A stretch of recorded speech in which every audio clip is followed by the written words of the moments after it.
Hey, my name's Tony Ray. This is Donatelli. I'm Pappy. And I'm Sunshine. And this is Strange Tales. Strange Tales? And you are listening to Strange Tales from Outer Space. Let's start the show! Yeah! Welcome!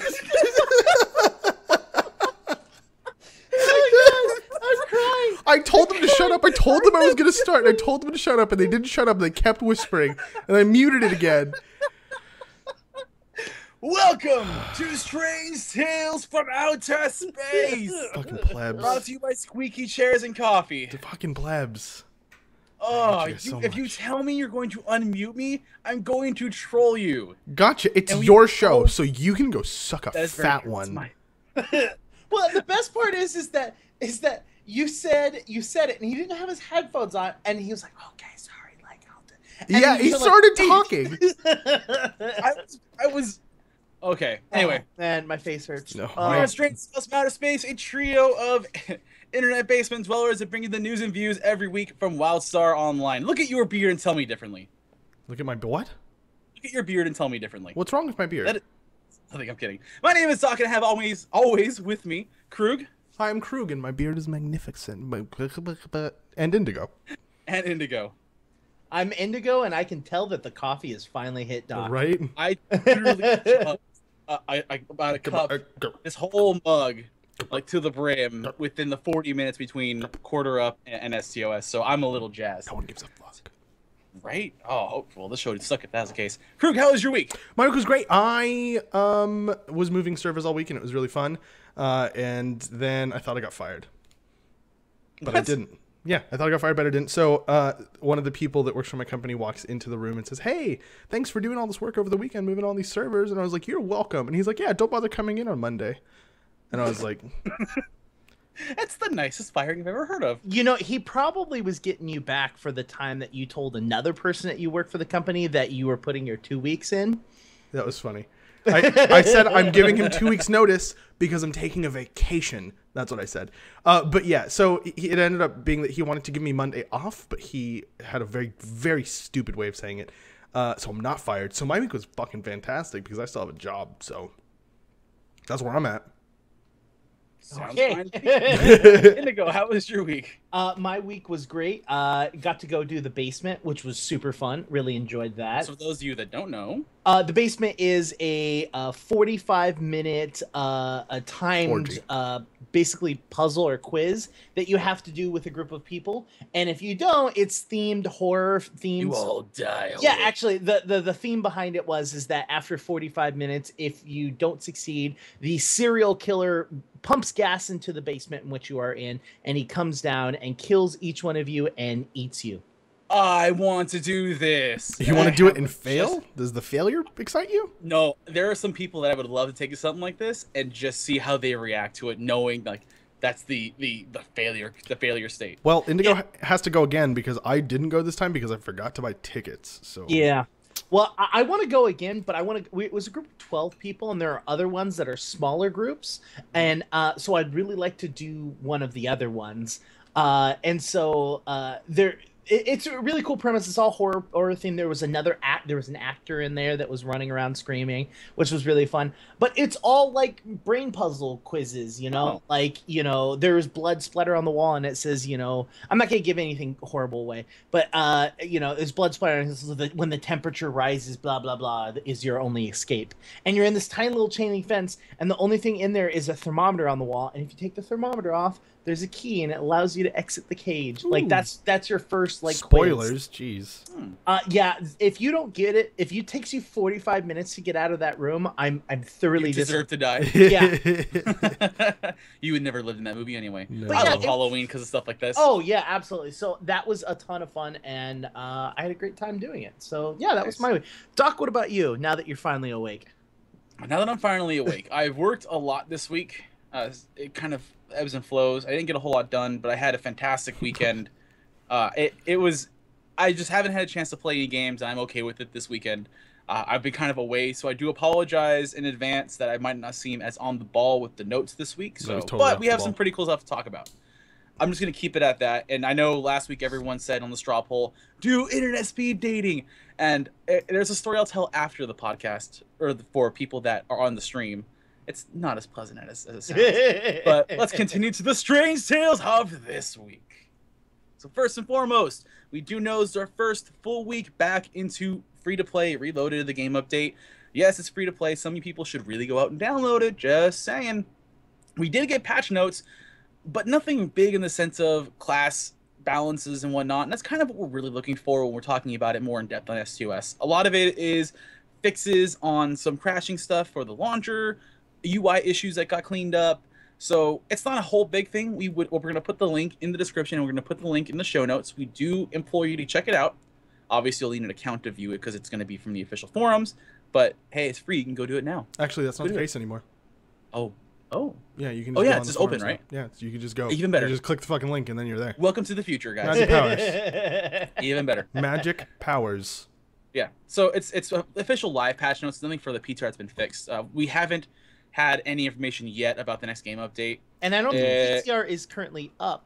It is not. It's not up anymore. We're waiting for our first big, chunk of information about the next game update. Well, we did get a little chunk of information.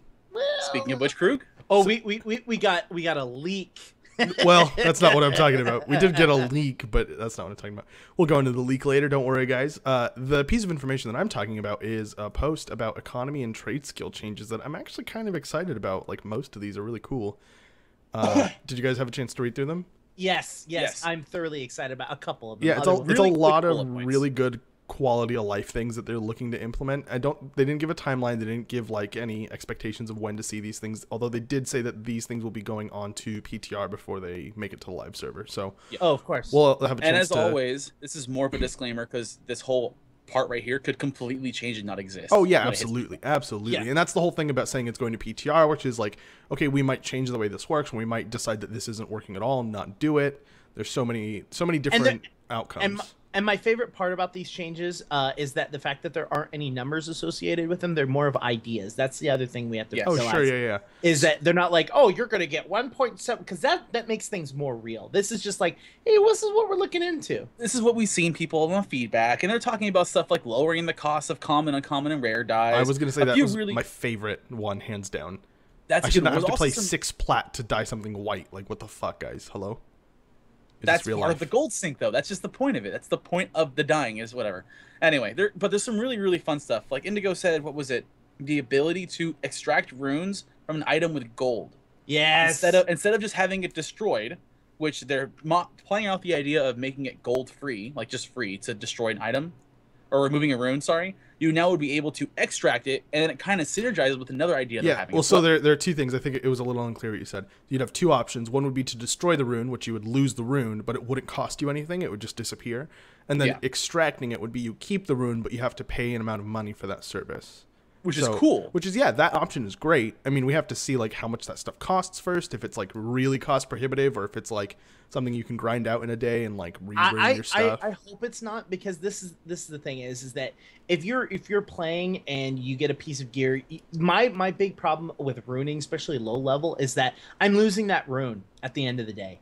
You know what I mean? Like, I use that rune, great. I lost the parts to use it. I'm not going to be able to make it later. This sucks. Well, but see, now they've kind of fixed that problem, because they have like much lower tier runes. They have like they have a couple of tiers of runes that you can make. But now you're not. Sorry. But I was going to say, well, they're in this never-ending quest to make runes more useful as you go throughout the game. So they're doing stuff like extracting the runes for gold, which means literally this would really benefit high-tier players and progression raiders. Right. Yes. Because the amount of money they would spend on runing out their gear and kitting and is almost astronomical. Now, if there becomes a new tier raid, they would have to spend another X amount of time re-gearing all their stuff. If they're able to extract runes and reapply them to new gear as it happens, they don't have to worry about massive dips in like DPS or healing until they finally get upgraded runes or upgraded pieces of gear. They can just transfer them over, re-slot them, and they're good to go. And who's to say, we just had a huge meta shift recently with the way that all the stats are basically redone completely.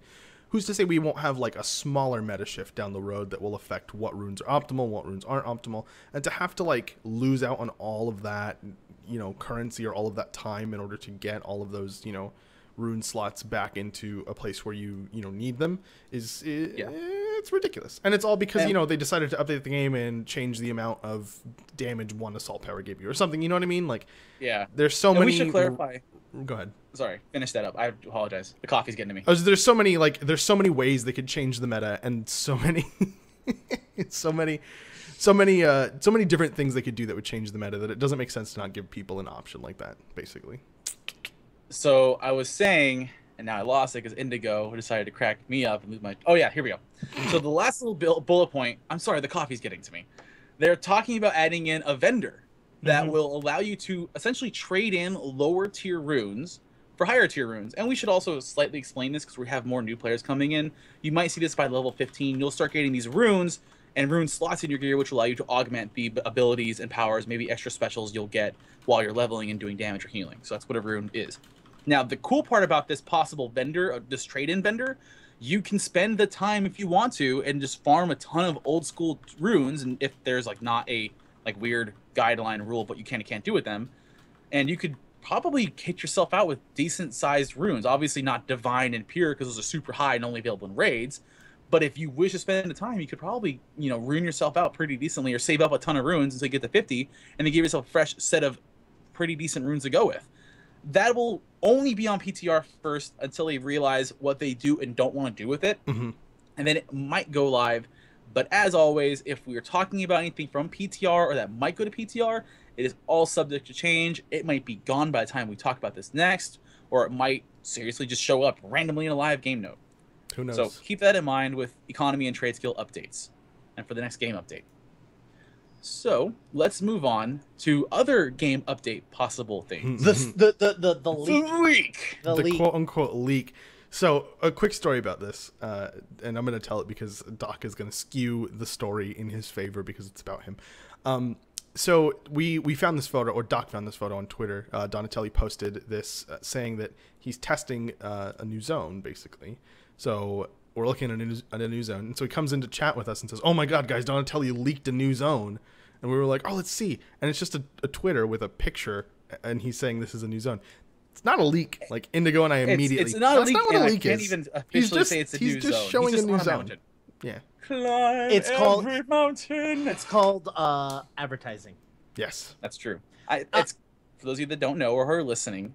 It's just essentially an engineer on a snowy mountaintop, and apparently the settings are really low because you can't see the horizon for shit. Yep. Probably intentionally. It is True. Northern Waste .2. Oh God, no! 2.0. Please don't make me do that again. No. Why do you hate me, Donatelli? I'm just saying, if there is anything important, it's going to be what's right below that ledge, because if you look to the right bottom corner, There's a big black thing, yeah. Yeah, so what you're looking at isn't what's important. It's probably what's directly below you that's really important. It's going to be a mecha death droid. That is super, super nerdy of us. And like, oh my God, guys, did you see it in the bottom right corner pixels? Oh my gosh! There was a picture. I'm just saying Half-Life 3 confirmed. I do see an H. Yay! Oh my God, I hate you guys so much. Once I again, can't game make that update, voice. it could disappear. Yep. Yeah. All you gotta do is like throw your tongue and your cheeks together. I'm never throwing my tongue in your cheeks, Doc. Don't try. It's okay. We officially now have a voice for every single one of us now. Right? Krug is, oh God, guys! And I am apparently... Snooty. No, it's not low, it's high. It's meh. Like, you have to, like, meh. Doc is, guys, that is not the proper pronunciation Nerd rage. of that. It's actually hapa. That's not Wildstar related. Let's move on. All right. You know what is So- Wildstar related? Mounts? Yeah, mounts. Well, that's also Wildstar related.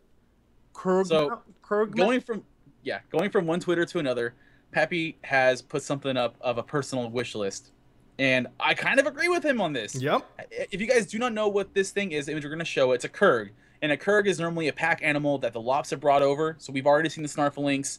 The Kurg is also from the Lop home planet. For those of you that are interested in the lore, they're mostly associated with the Lops, and so Pappy's like, "Hey, Bardic, let's do this." To which I say, where's my goddamn taco truck? It's been so long since we talked about Space Taco Truck. If you're going to talk about getting a Kirk Mount, I want my goddamn Space Taco truck. I'm just saying, also not a real interaction between two people that work in the same building with each other. Yeah. This is probably already a confirmed mount with internally. Yep. I'm just saying. I bet anything. And also, it makes sense. Like, this animal's meant to carry shit. How is it not already a mount? It would be a pretty fun multi-person mount. Honestly, Kirks are kind of like. I don't think it's going to be a multi-person mount. I Is that a still thing think in that any that's game? Yeah. Yeah, wow. A lot of really? games have them. No. A lot of games have at least like a a two-person mount at the very least. I believe you. So like, if you have like a leveling friend you go with, that way they don't have to like get lost in an area. You just travel along with them. Or if you have like large area mount driven PvP reigns. Oh. So like you get like 3 of you guys get on one mount and then head to a location. Sure. And then you all jump out. Yeah, it's nice. That's cool. It's like an evac. Yeah. I like it. Coming into the LZ hot, everyone off the Kirk. It just They it don't would be kind of fly, cool to so see. how would you land? They don't fly. They walk on their Just feet. jump off and pray you don't break your ankle. You're an idiot. Keep going. Anyways, this is not a real interaction between two people that work in the same building. This is them trying to get hype for a new mount. I like it. I'm down. Let's Well, you check say out. that, but maybe we don't know. No, I mean, I think Indigo is more than likely correct. Hashtag Space Taco Truck. Hashtag. also, Also, legitimate hashtag Kirk Mount. Yeah. The next little piece of fun little bit news is we get our first cash shop update. Our very own Das Moose has a couple posts up on Instagram showing off some of the new things that are out on the cash shop. Have you guys spent any money in the cash shop yet? I buy riding speed upgrades. That is it. I have not yet, and I actually really do want to. My reasoning was this: fix the game to be playable first. And part of the reason why I didn't play a whole lot last week was the one time I did get in, I was able to PvP with you two for about 2 matches. I had to wait, so I got into a queue of my own, and then the game lagged out and got my character stuck in Walatiki. And I was stuck. I couldn't log out and log back in, pop into him, and I couldn't log into any other characters. It took me like 20 minutes, and I said, you know what, forget it, I'm going to bed. And on top of my other responsibilities, I just waited.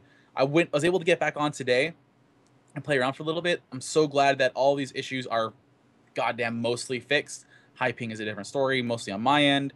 So to me, it's like, okay, cool. Now that I have a responsive game on my side again, I am more than willing to shell out the cash. I've got about $40 that I set aside where I'm like, you know what, I'll support the game my way and do that. So I'll probably grab like my riding speed upgrade Yeah. and a few cosmetic stuff and maybe some tokens to like just go back to the auction house and trade off whatever I get there. But yeah, these upgrades look pretty good. I personally can't stand the recolored mounts. That is starting to bother me. That's not surprising to me at all. It's not. I mean, It may not be a surprising thing, but I think he's just... It's just like. Didn't you two really, really want dyeable weapons? This kind of is in the same category. I wanted dyeable I'll take a dyeable weapons. mount. I wanted dyeable weapons and dyeable mounts. They should, if they're gonna release a shit ton of mounts and like make them different colors, they should just make every mount dyeable somehow. And then, because it looks like all they're doing is putting like an overlay of color on the mount. It's just like one area. So That's make it kind of what they're doing. And then every time you change the dye color of the mount, make it cost however much these recolored mounts cost, so that you can just pick the fucking one you want. Like, why would they not just do that? Hello? True. And granted, these aren't even all of the cash shop items that recently come out. Everyone saw little scratches, which is like a Pumera style pet that came out there. Different color grinders. I believe that the bandit carver or the bandit grinder, which is the one with the old launch video Granok on the back fender, that one's like doing giveaways, and I believe you can get it somehow some other way. So this is just some of the new items that have come out in the last week or two. There's obviously not all of them. Some of them are kind of cool, and they'll be really fun to see what costumers do with these guys. Right. I'll be honest, I really want the Witch Doctor one. Yeah, it looks pretty cool. I like the hat, the voodoo hat with the fucking skull face. I'm really digging that one. That one looks really, really cool. The Outlaw looks pretty good too. The Voodoo Doctor was the one I was like, oh yes. Yeah. I spend more money than I probably should. But I'm trying to go the keyword of going the Omnibits route. That's what I'm trying to do. Oh yeah, for costume stuff, I'm gonna try to only use Omnibits. Speaking of this, Krug and I had a discussion about Omnibits a few weeks ago. It was a quick conversation when I was able to get online, and he asked me something along the lines of, he said something like, "Did you get this mount?" Like, oh no, it was a hoverboard. the Phage Oh, tech oh, yeah, hoverboard. yeah. And I'm like, no, where did you get that? I'm like, oh, I got this because I had this tier level of cosmic rewards. And I guess this is more of like a funny rant because I went and looked through all my cosmic rewards. I didn't see that. I'm like, I don't have it. What happened? Oh, it's this rank right here. I'm like, wait, how did you spend more money than me on this game already? It was just like a random thing where he had more cosmic points than I did. Like, it just made no sense. Fucking so loaded, weird. bro. Did I not tell you? It's Because because you do have a new stand-up desk. Yeah, it's so good. I want one so bad now. I hate you so much for making me want one. I'm sorry. When he showed me that, I actually ended up going to IKEA and finding one, and I'm like, I kind of really want it. How much is it? Like $180 at IKEA. Yeah, it's not that much. But, sorry, hold It's on. the first time I've ever been to IKEA as well. IKEA's a weird fucking I place. can't stop it. It's going to go away. But I can like. Anyway, while he's busy adjusting himself, we're gonna keep going. So this is a big issue. I got a tweet about this on like Friday or Thursday from a really awesome friend of the show, and I saw this on as well as the subreddit and on the forums. And for those of you that don't know, early on in the game, people were trying to game the system any way they can, and that kind of happens. Every time you have some way to game the system, people are going to do it. It's really prevalent in Halls of the Bloodsworn, where if you were to cap the capture points, it would actually increase your progress through the battle. You would get extra XP for it. Now that we have an influx of free-to-play players and players who want to fast level their alts as fast as they can through whatever means necessary, CAF Trading came back. And for those of you that don't know, is that where the defenders will not stop the attackers from taking over the 2 secondary objective cap points. So the attackers will constantly get extra experience per time, and then when the game switches, the new attackers will do the same thing, and the current defenders will do nothing. Yeah, basically they sit there, they capture, and then they walk away, and then the other ones uncapture it, and then someone else recaptures it. So and this is different from the problems we were seeing when the game first launched, which was win trading. People would trade victories. This isn't even that. This is just trading. And the caps, goal behind like it's trading objectives, which is. But well, the goal behind it is you would have faster Halls of the Bloodsworn matches, so that you can effectively just power level your way through PvP like that, which really really sucks because then players who really want to play are getting bitched out and reported by other players. Yeah, like they're literally telling them, "Don't touch the caps. Like we will actually report you for obstructing the game or some bullshit like that." I saw someone tell me that, and I thought, well, one, it's bullshit because you're playing a game.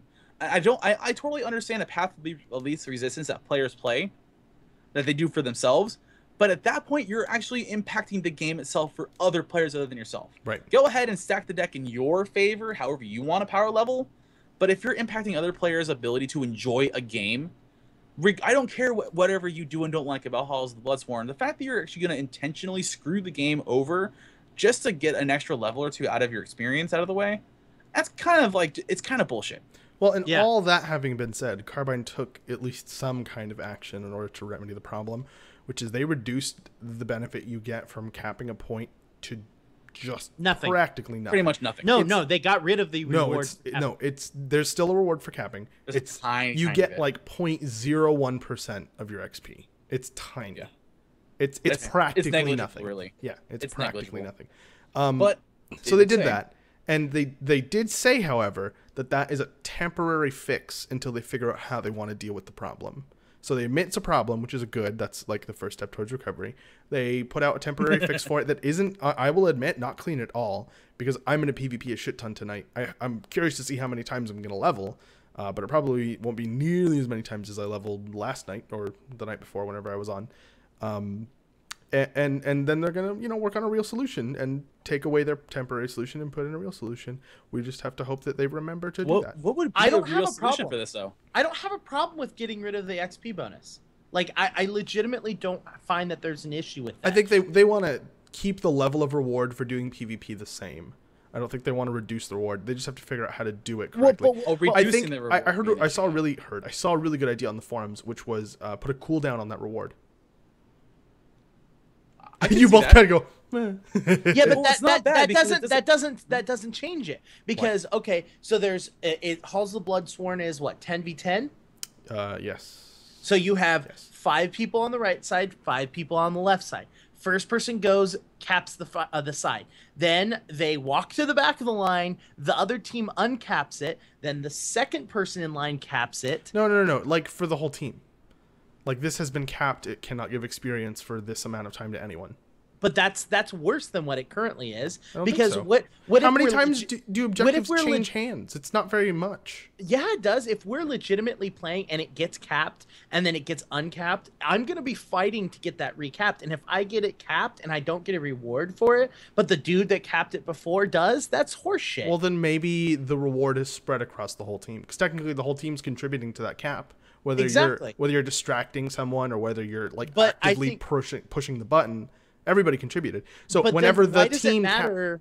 If that's the case, then why don't you just give an overall reward value for victory versus giving individual caps or points? Like, that doesn't make sense. I see what you're saying. So just increase the reward for winning and losing. I guess you'd have to increase the reward for losing by a little bit, and then take away the reward for everything that happens in the game.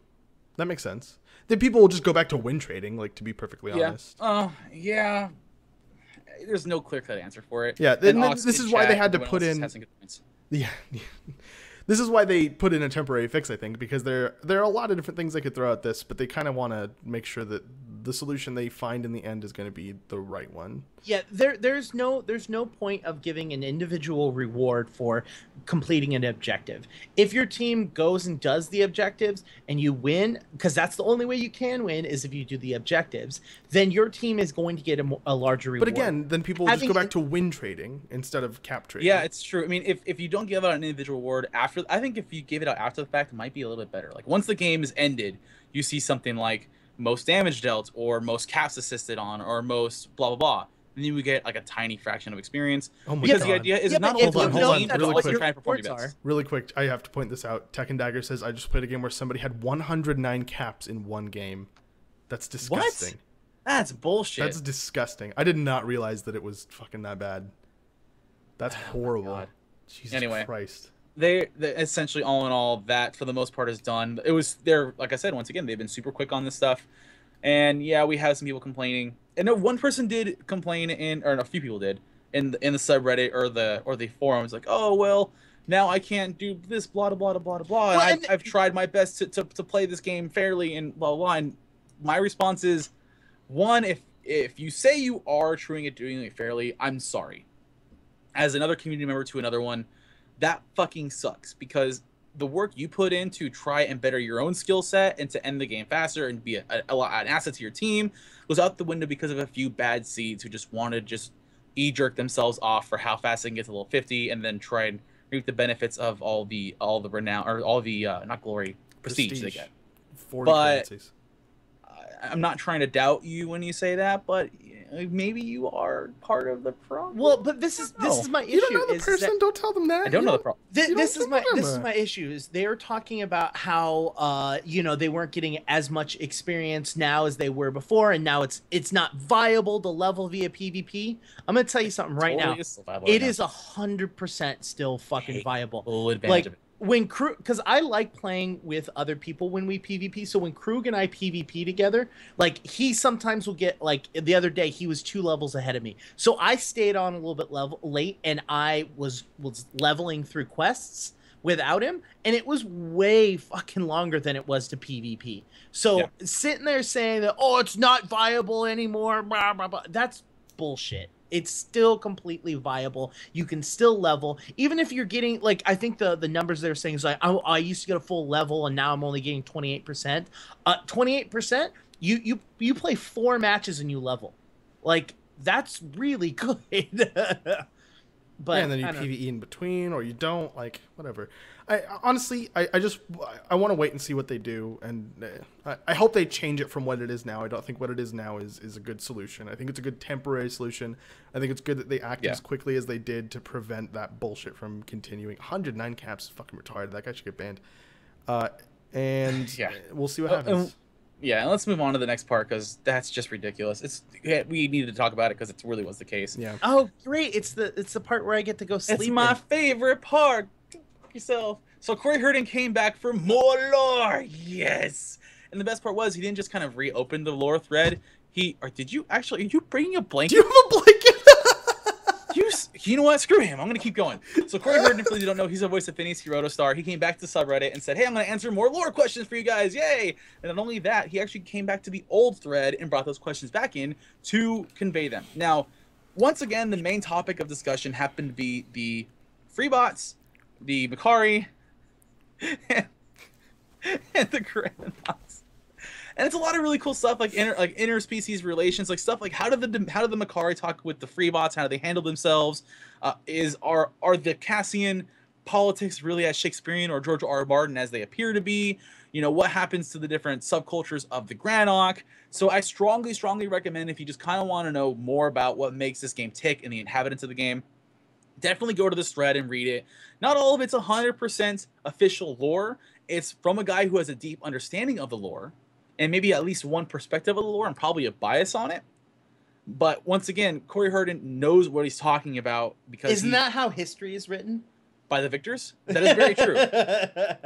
Everything has a bias to it, and maybe he really does enjoy that much. Like, there's some really fascinating stuff, especially I didn't think about how the Macari and Freebots interact with each other. If you think about it, the Freebots are kind of like, in a certain way, fledgling Macari. They just got their sentience. They're trying to discover their place in the world, but unlike the Macari, who not only have existed for millennia, were created instead of just coming into being. And I don't remember exactly how the Freebots came into being, but I do apologize on that. But they kind of have this interesting bit where, like, maybe factions of them are protected on a neutrality thing with the Dominion, or some are just really looked down on, maybe more of an individual basis. So it's kind of cool how Corey and the lore team actually took time to think about how other species would interact with each other on more than just a base level. That seems to be more than just a general sweeping generalization of it. So I strongly recommend it, especially to YouTube. Maybe I'll just read it and read it to you, say it out loud to you guys. Hey, You guys I love lore in games. I just don't want to read it. That's true. I More had- data cubes. More data cubes. I had a legitimate argument with a coworker the other day about the difference between readable lore and lore that you explore in the game. Games that have like books where I have to sit there and take time out of the game to sit there and read. I hate lore being given to me. Yeah, that it's way. like really not objectively, really obtrusively expositional. Like, it's just like, hey, this is the way things are. Look right here, instead of like taking you through an experience in order to learn the way things are. I'm gonna say that the best part about written lore is it gets to have a unique experience that you can only do through written word. In the case of WildStar, having like a data cube style recording of that one That's not even what I'm talking about. Yeah, we're talking about you playing through the lore and Yes. finding out via storyline. But playable, listenable lore is great. Don't get me wrong. I agree with you guys.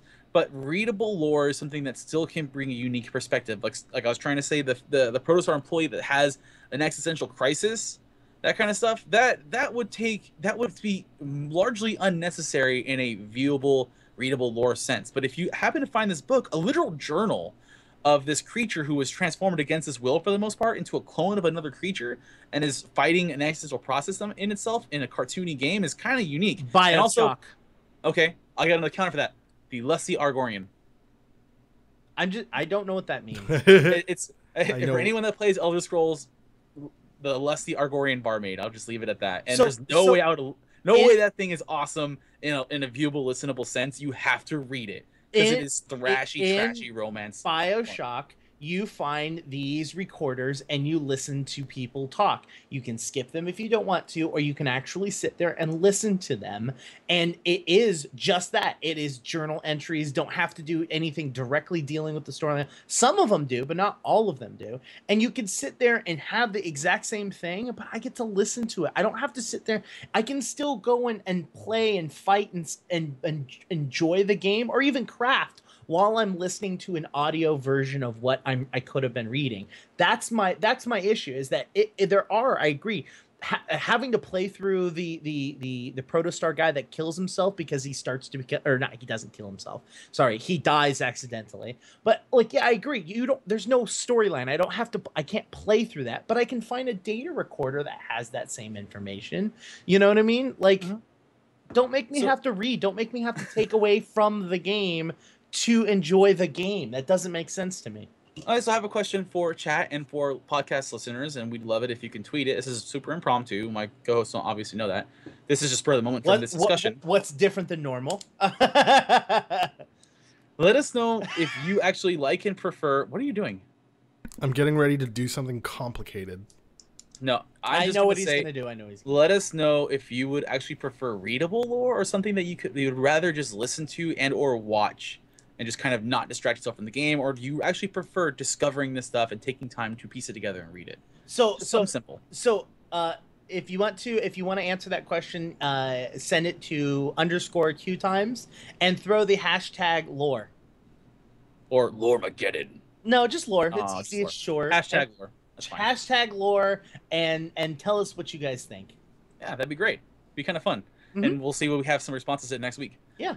So moving on to the next bit of news, there's been discussion on Reddit that pretty much you guys want to talk about this because I've completely just missed this one and I haven't had a chance to read the whole thing yet. So the person on the subreddit is complaining about Carbine's costume and pet purchases from the cash shop. So and die. So they're saying that if they buy any of this, it should be account bound and not individual.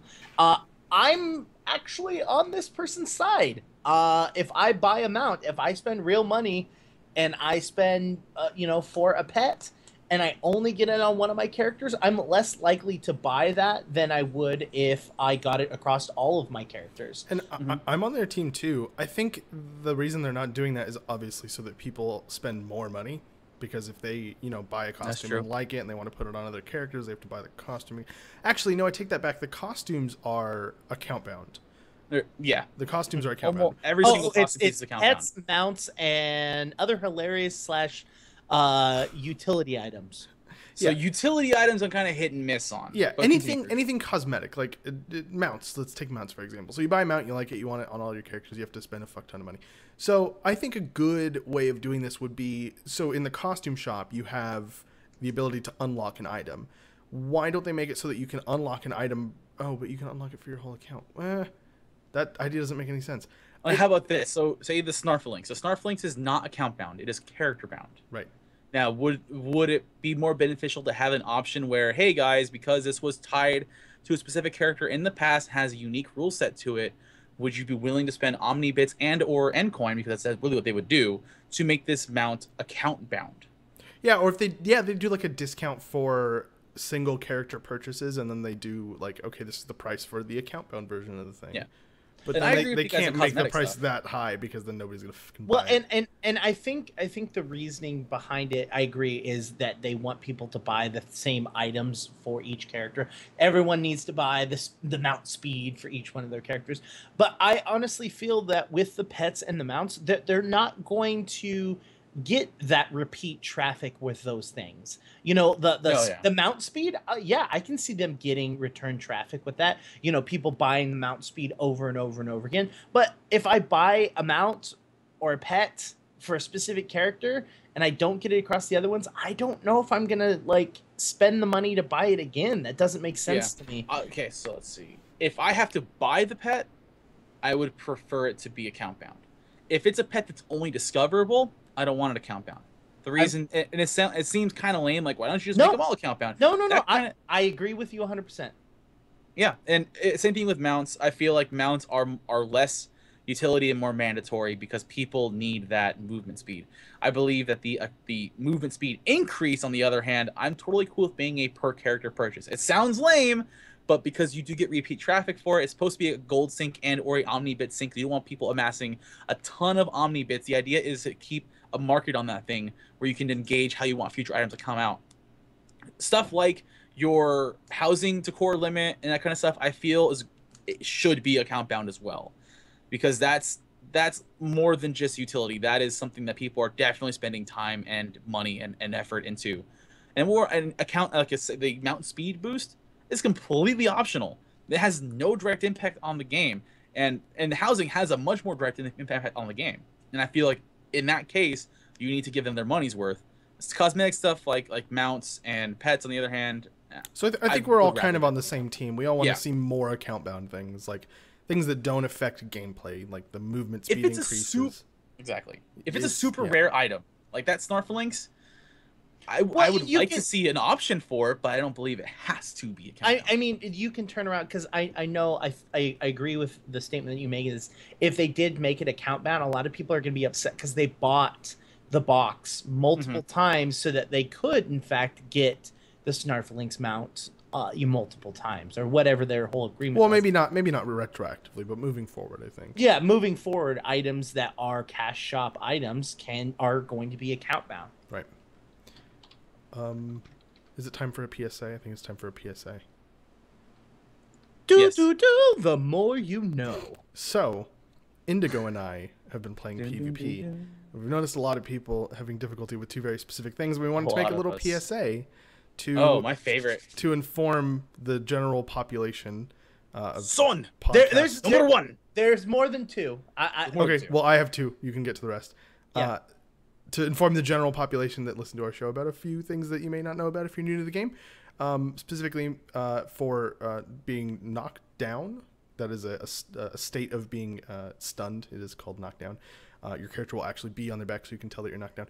If you dash while you're in that state, it goes away immediately. You get back up. So all you have to do is dash.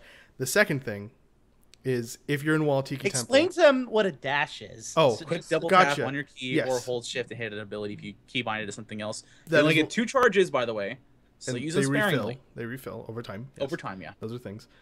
Yeah, so if you go and look into your keybinds, figure out what dash is bound to. I think by default it's double tap to dash, Yeah. right?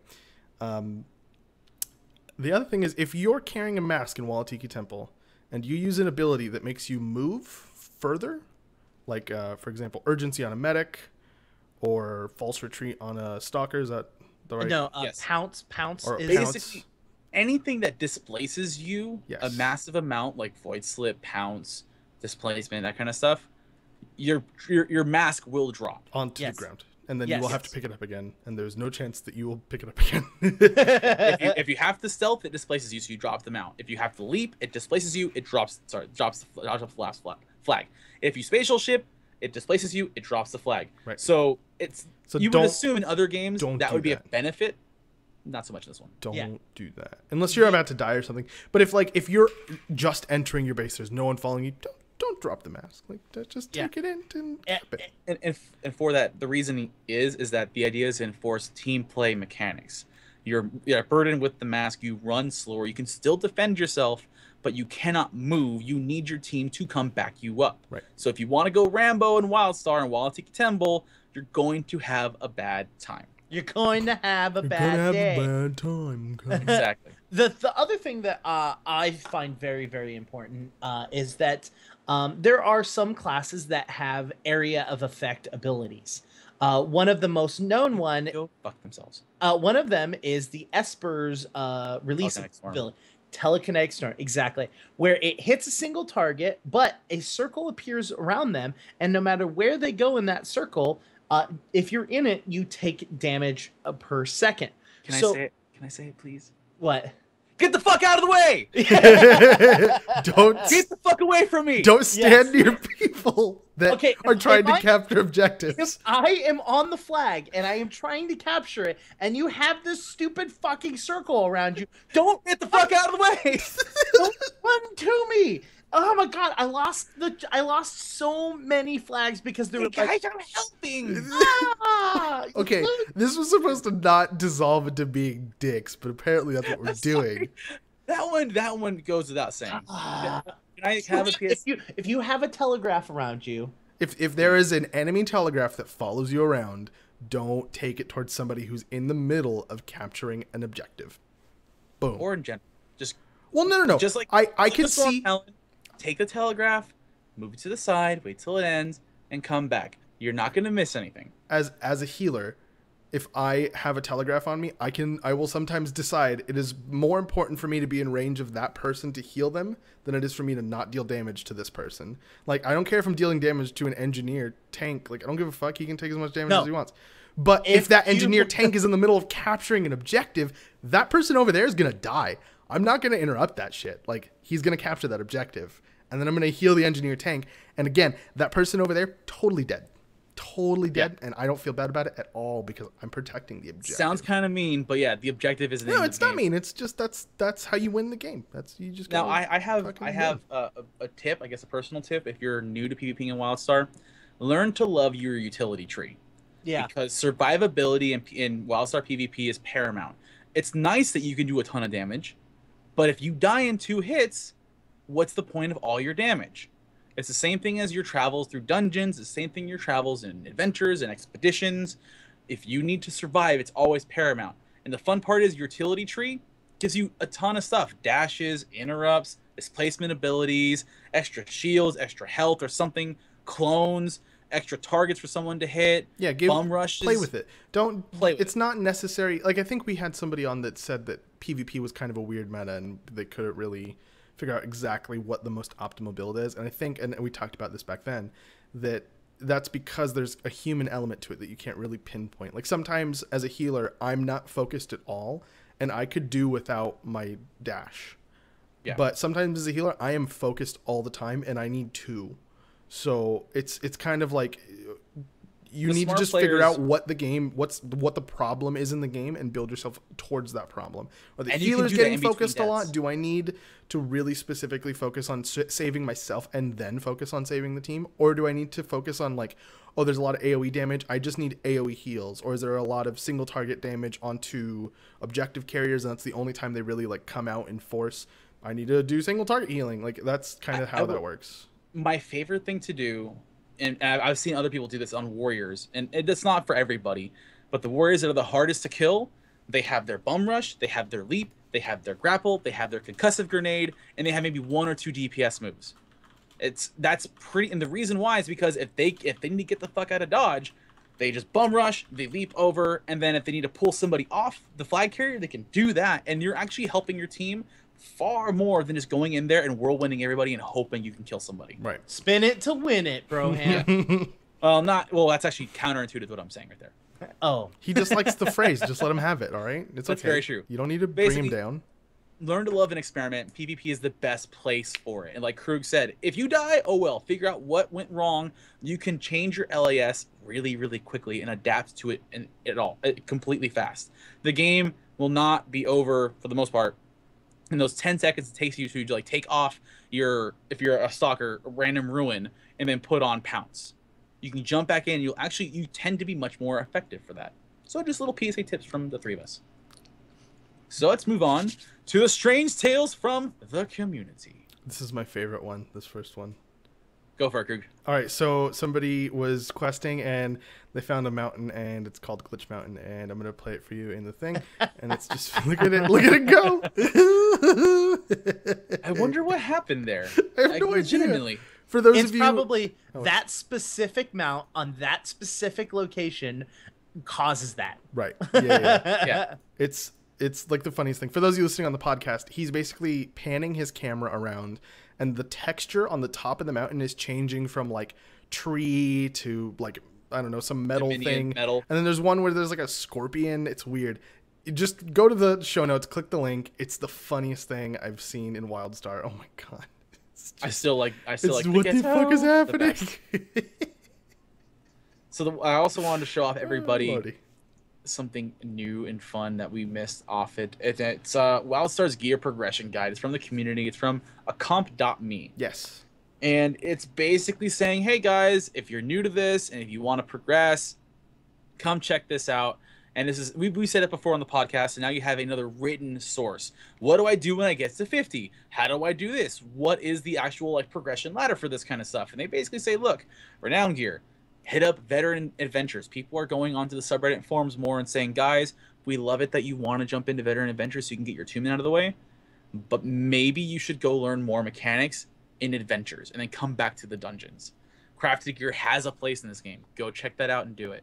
So it's a fun little thing that people should would really it's basically like appreciate. where do I go next to be better? So once I hit Yeah. 50, get renown gear, get veteran adventure gears, get crafted gear, get veteran dungeon gear, get world boss gear, get genetic gear, so on and so on and so on. It's really useful. When I started playing, or when I became 50 for the first time, I didn't know any of this information, and this would have been a very, very helpful guide. So I highly recommend going through and reading this whole thing, taking it to heart. and keeping an eye on this content creator, because this is a really good guide, and I think he's going to put out a lot of good stuff to continue. Yep. Yes, we can link that again. We're going to link it in just a moment, and we're going to move on to the next bit. And just because we also like highlighting our own community, I don't remember if Geeks and Nexus put out a podcast this week. I do apologize. I'm almost certain they did, but I missed it at the point of this recording. But also, it's TJ's back with the Hollow Show, and this week he's doing some more. He's getting more and more submissions, which is really nice because he gets to talk to people and what they did and get their characters down. So he's got a really cool Dragon Warrior that showed up. He's got, I believe it's an Esper or a Spell Slinger, and that showed up in all the items you get. A cool Engineer. So once again, if you don't know it, it's the Hollow Show is basically a roundup of community costumes and guide channels, and trying to show you can do like all these kind of cool, fashionable choices with your character to make them stand out and be themselves. Maybe go get yourself a nice, pretty pink Equivar mount to top it all off. Yeah, it's a really cool guide because he shows you exactly how to make the costumes that he shows off. He's not just saying, this is a pretty costume. He's like, this is a pretty costume. These are the items and dyes I used. Like, it's super useful, like, for inspiration and for mechanically figuring out how to produce the things that he's producing, or the people that are submitting to him are producing. It's really good. It's really good. Yeah, and anyone can submit. There's actually the back half of the video actually shows you this process of submitting. And I was actually thinking about submitting one of mine. Ooh. That's actually a good idea. We should all make costumes that look like us, like our real life selves, and then submit them. So like a schmuck? Yeah, like a plebby beard guy and like plebby white guy and plebby brown guy. It'd be good. It'd be good. I don't know if they have a beard this big in the game, man. I'm honestly trying to fight for biggest Wildstar beard with what's his name? What is his name? Avid Guru. Speaking of which, the last community bit of news we have this week is Wildcast is back. This time they're talking to QMG Saints. For those of you who don't know who he is a prominent Twitch streamer. He has been on the Wildstar streaming for a long while. A lot of people really enjoy his stuff and what he does, so they invited him on for the show. They talked about a lot of stuff as well. So, as always, strongly recommend Wildcast because those two gentlemen, Avid Guru and Behalter, are fantastic. Absolutely, they're wonderful gentlemen. And like I said, Geeks and Nexus, I'm sorry I missed it if you guys showed up this week. We are surprisingly under an hour today. We kind of raced through it unintentionally. It's really weird. Coffee. Yeah, you had coffee, and I want to play Wildstar. To be we don't want to end it now, do we? Well, we're 7 minutes away. Yeah. Okay, well, what do you guys want to talk about then? We have a whole list of little chit-chat ideas. Or do you just give up now? Well, give up. We're going to go play Wildstar, bro. I mean, I think we did a really... Oh, did you guys test out your add-on that you guys wanted to test out? Oh my god, no, I haven't been on all day, all week. I played Damn poker. it. Louis Hold'em. Oh, you did? Well, yeah, it was fun. It was really fun. I didn't do any... I didn't put any money on it. I didn't try that thing out. Maybe the three of us can do that internally. How about this? Instead of doing a Neat Great Pass, we just do a live Neat Great Pass in-game. That wouldn't work for the podcast. The live stream. That's also true. So, for this week in Wildstar, I'm Indigo. That's not what the show's called. It's called Strange Tales from Outer Space. Oh, what is... Wow, are you jumping ship already? Is that what it is? This is not... That's not the name of the Is show. this how we know? You. Is this how you break my heart? You are the dumbest person. You got the name of the show wrong? What the fuck? What the actual fuck? You son of a bitch. What? Anyways, that was the news. This is STOS. I'm Indigo. Krug, where can people find you? You can find me at KrugQT on Twitter. You can email me. My email address is krug@qtimes.com. That's QUEUETIMES.com, baby. Doc, what about you? First off, give us a tweet about whether you like the lore being readable or listenable, watchable while you play. So do that at __ QTimes at Twitter. As for myself, Doc, you can find me on Twitter at DocQT. It is the best way to get a hold of me. Hopefully you guys can see me in game. I mean, right now I'm playing a lot of Dominion on my Sharkbait character, so there's that. Dun. Exactly. Anyways. Oh, no, it's more like Sharkbait. Ooh, ha, ha.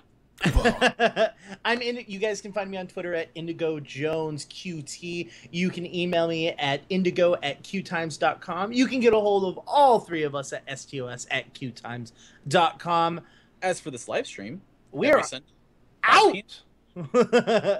I was going to say you can catch us at 5 p.m. PDT. Oh, yeah. You can catch us at 5 p.m. PMT, PST, PST. whatever. PST? PDT. PDT. See, there's too many. There's too many. I'm out. Fucking end the show, guys. Hello? That's it for the show this week. Live streamers, stay tuned. Bye, guys. Oh, God. Can we play WildStar now? I will look at you as long as I feel like it. At least until you like and subscribe to all of these videos. Every single one of them. I mean, technically you can only like all of them and maybe subscribe to the channel. You can't really subscribe to one of the videos, but not the other videos. But don't even though I say it.